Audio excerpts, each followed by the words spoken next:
You spend 10 years of your life as a 20-something-year-old. You experience 3,652 sunrises and just as many sunsets. Each dawn brings an experience you might be living for the first time. Your life as a 21-year-old is vastly different from life as a 29-year-old, yet each age is almost guaranteed to hold something completely new. This tumultuous time in the second decade of life isn't easy, and some first experiences are ones for which we have wished, whilst others we would rather never have had. We welcome stories from individuals who have shared some of their first-time experiences, like heartbreak, solo traveling, being broke, to name just a few. These represent just some of the sunrises experienced in your 20s, and just as the sun will always rise, us 20-something-year-olds will always rise too.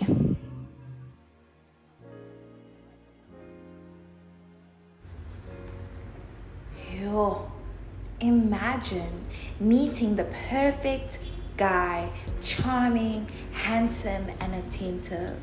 Someone who sweeps you off your feet and makes you feel like you're the only person in the world. That's what happened to me when I met Azola. He was everything I ever wanted in a partner: kind, supportive, and understanding. He would surprise me with my favorite flowers, a combination of white and red roses every time the previous bouquet died. He would take me on romantic dates. I will never forget the time we went to go watch the sunset together at the Northcliffe Hill. He would listen to me for hours on end. I thought I had found my soulmate. We spent countless nights studying together, watching movies and exploring campus. He was my confidant and I could not imagine a life without him. We had even started planning how many kids we'd have in the future. He was like, no, 7, and I'm like, no, 4. But he made me feel so seen, heard, and loved in ways I never thought possible. But then, out of nowhere, he dropped a bombshell. A secret that would change everything. He came from a polygamous family and he wanted to follow in their footsteps. I'm just beginning, it does not end there. He also revealed that he identified as gay and wanted to propose a relationship with his male best friend. I felt like my world had been turned upside down. I couldn't understand why he hadn't told me sooner. Why didn't I see the signs? Or did I see them? Did I just ignore them? This was my first time being so heartbroken. I felt betrayed, confused. Our perfect love story, my first love, had turned into a nightmare. But here's the thing. I did not let it break me. I realized that I deserve better, that I was worth more than being someone's second choice, and that, my friends, is a lesson that I'll carry with me for the rest of my life. Anyway, if you ever find yourself doubting your worth, remember you're strong, capable, and deserving of love always. And just because one relationship doesn't work out, doesn't mean the next won't. Good luck with your love life.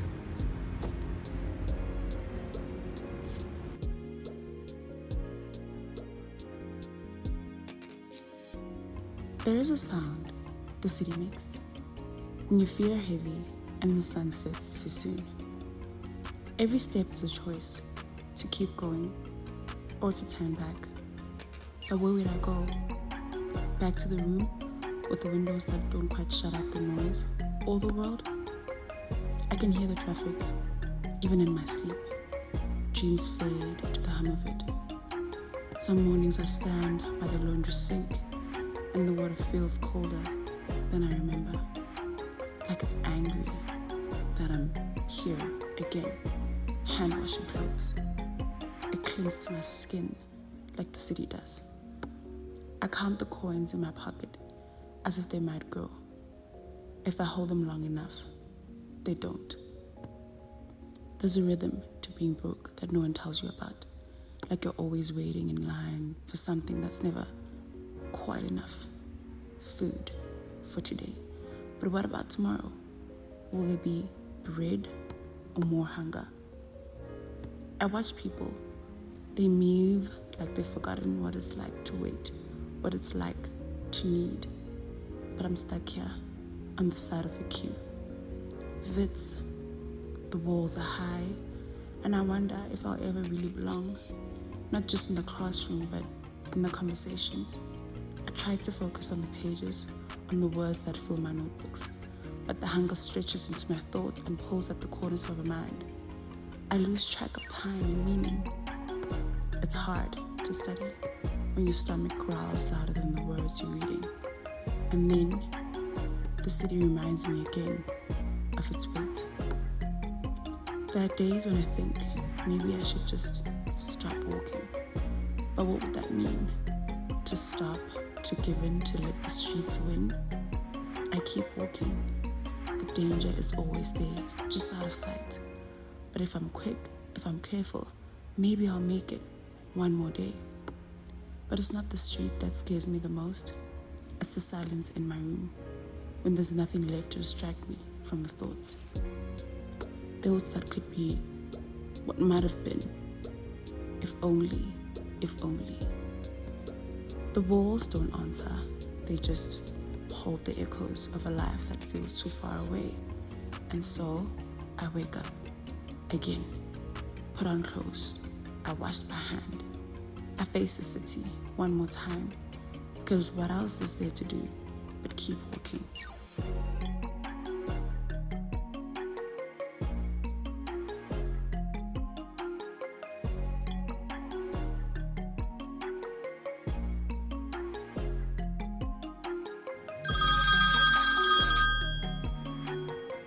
Hey Charlie, I'm good thanks girl, how are you?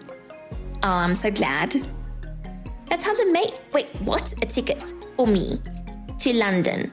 Like a plane ticket? To the London, England, United Kingdom, Europe? No freaking ways. Of course I'll come. How did you afford it? Oh, come on, tell me. Look, if you are in with the mafia, it's all good. I can join as well. No? Okay, well that's just boring.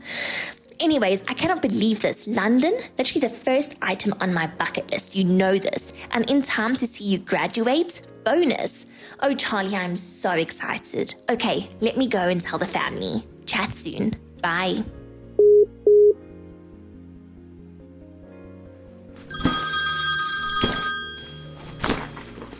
Charlie, this isn't as easy as I thought. How am I meant to pack everything I need for 2 weeks in this minuscule suitcase?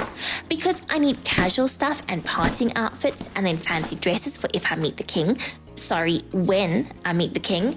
And these puffy as heck jackets for the inevitably miserable weather. And flip, I forgot all about my shoes. How did you pack your entire life into one suitcase 5 years ago? Okay, let me just sit on it and pull the zip. Okay, it's coming, it's working, it's closing. I am pulling, Charlie, you're not helping. I just have a little more... Oh, okay. It looks a little dodgy, but it'll do.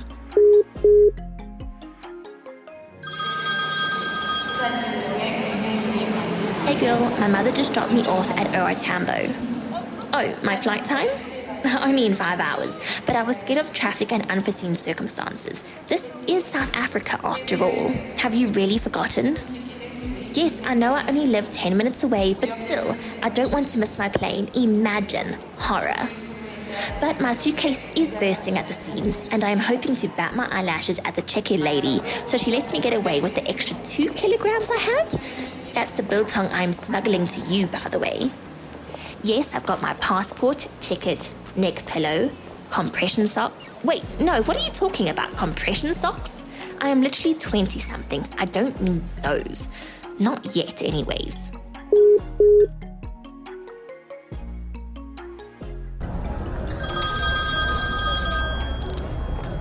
Hey Charlie, I just made it through security. Can you believe they searched me in a private room? Like, yes, I made a joke about carrying drugs, but it was a joke. Where is a person's sense of humor these days? I thought it was a bomb joke. Get it? No, never mind. Now, listen, I know you told me to save my spending money, but I went to duty free and bought that perfume you really like, so don't shout at me for already dropping some sweet pennies because it was on you, and I will be good from now on. Well, can I maybe get a coffee first, and then start being good? Please?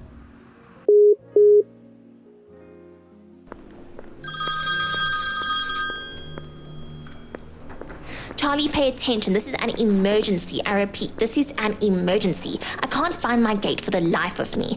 I literally walked the length of this floor and I can't find it. I'm gate 20. Upstairs? There's an upstairs? What? How did I not see those escalators? Oh gosh, I have 5 minutes before they close the gate. Pray for me, because I'm turning into a track star.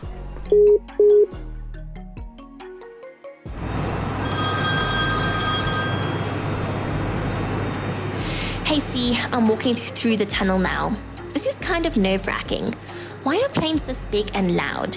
And I feel like hostesses are silently judging my outfit, but you literally told me to wear sweatpants and a hoodie, so I'm blaming you. I just got to my seat. It's a window seat, almost like I booked it on purpose. It'll be a tight squeeze, but I am so not complaining.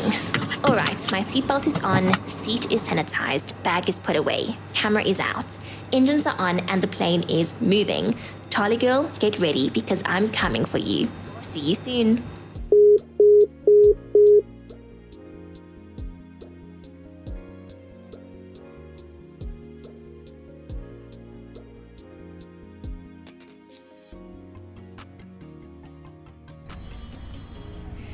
Buckle up, folks. I'm taking you on a wild ride. My journey to car ownership in my 20s. It's been a worldwide of emotions, from excitement to utter terror, all set against the backdrop of Joburg's crazy roads. I mean, who needs a roller coaster when you can drive on the M1? And of course, I've got my trusty learner sign on the back, which basically screams, "Nervous driver ahead. Proceed with caution," and a healthy dose of sarcasm. People assume I'm a clueless driver, and some of them aren't afraid to show it. But I'm not alone. I've got my Beyonce jams to keep me company. Me, myself, and I's all I got in the end. It's been on repeat 10 times today. And then there are taxi drivers. Oh, the taxi drivers. They're like a special forces unit operating on their own secret manual. I'm pretty sure it includes chapters on creative lane changing and the art of honking. Beep, beep, beep, beep the whole time. Despite the chaos, I'm loving every minute of it. My pretty red Mini Cooper is my new best friend. We go on adventures, sing along to tunes, and even get pampered at the car wash every 2 weeks. Don't judge me, I'm still excited. Of course, there are also the not so glamorous parts, like dealing with tire pressure. I mean, who knew there was much maths involved in driving? But hey, at least I'm learning, slowly but surely. All jokes aside, having a car comes with big responsibilities like insurance, maintenance, and not losing your mind on the roads. But it's all worth it for the freedom and independence. So, thanks for joining me on my wild ride. And also, if you're a new driver, keep safe and all the best. I know taxi drivers in Joburg specifically can be bullies.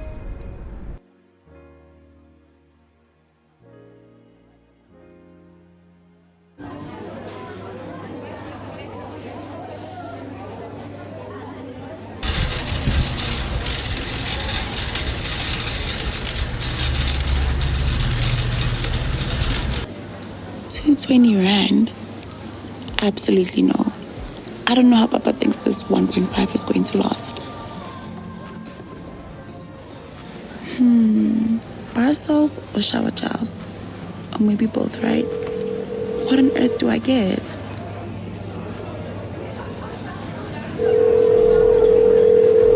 Ma? Nana, we Totsi. Did you get it? Yes, but I have no idea where to start, Ma. And the soap I'm looking for is literally nowhere to be found. Which aisle are you in?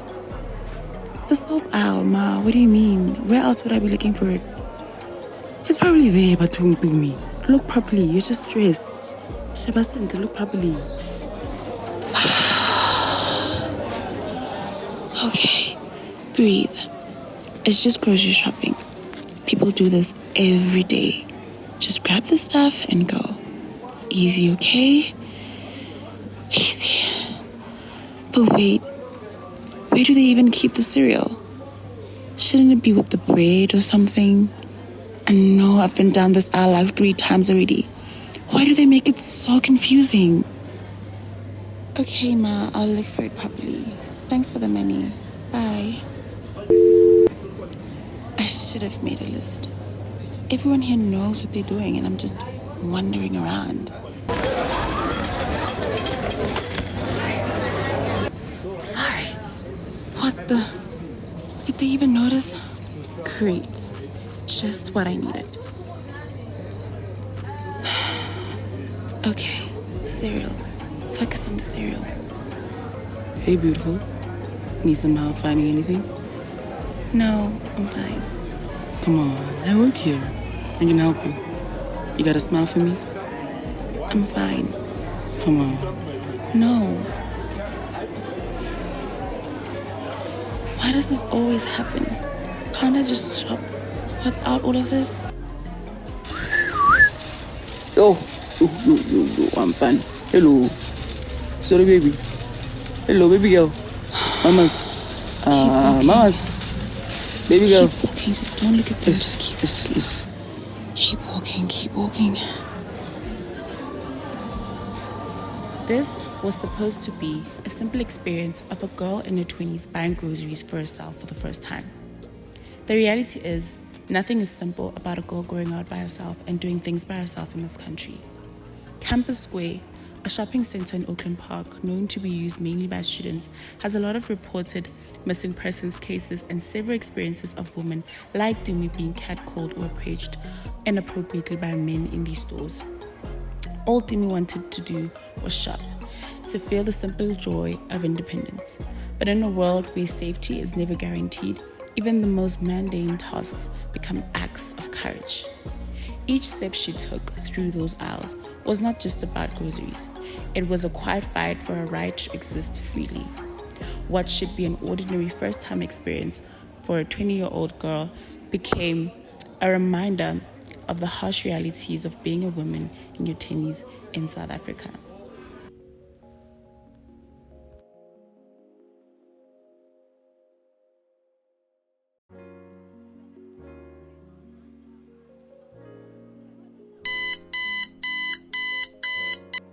I set 3 alarms for this morning, 5:30, 5:45 and 6 o'clock.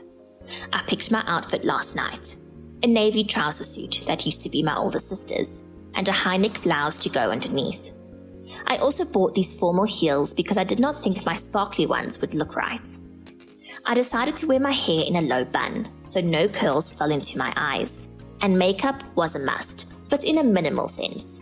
Foundation, mascara, a light brush of eyeshadow in a neutral color, and some lip gloss. Very demure, very mindful, and very cutesy. I was too nervous to eat, so I settled for some coffee and a chocolate biscuit. I looked at the clock on the wall. I only needed to leave in half an hour, but all this waiting around was making me anxious.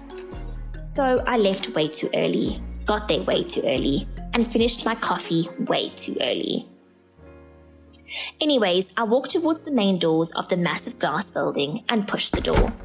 It didn't budge, so I pulled it. Still nothing. Turns out you need an access card for that door, and I was meant to use the revolving ones by the security hut. Obviously, my face was flaming with embarrassment, but I headed for reception like I knew exactly what I was doing. Newsflash, I didn't. The receptionist looked me up and down and I squirmed in my shoes, but held her stare with one of my own. Why did she think that just because I looked young, she could treat me like dirt on the bottom of her shoe? She told me to take a seat while I waited, and I huffed a quiet sigh under my breath. Because really? Reading the newspaper on the table in front of me, I lost track of time. So when my name was called, it was like I had to restart my entire system. Standing up, my heart was beating through my chest, and I nearly stumbled in my heels. My leg had gone dead. I played it off though. I would never admit I was second-guessing myself. This building was insane, and the number of men in suits walking around was intimidating. Where were all the women? I sat on the edge of the seat in front of the desk and waited for the man to ask me a question. It was the usual, tell me about yourself, why do you want to work for us, how did you hear about us, what makes you special from the other applicants, etc., etc. But I had rehearsed every single answer and I smiled my way through. I even made a joke and they laughed. Bonus. And as I left the glass building, I was mixed with a feeling of hope and apprehension, waiting for the call they promised. I was also proud that I had survived my first interview at the ripe age of 20-something, and more than that, I think it went really well.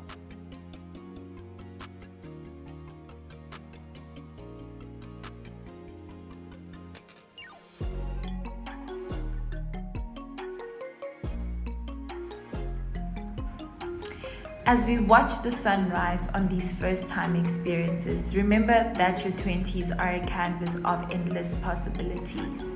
Every brushstroke of trial and error, every color of joy and heartache is a masterpiece in the making.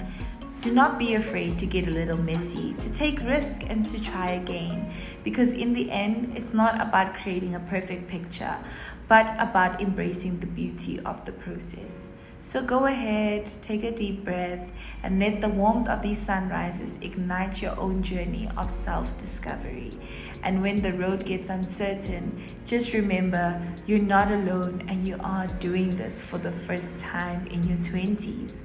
May the stories of these characters inspire you to paint your own canvas with courage and curiosity. And may you always find beauty in the unexpected moments.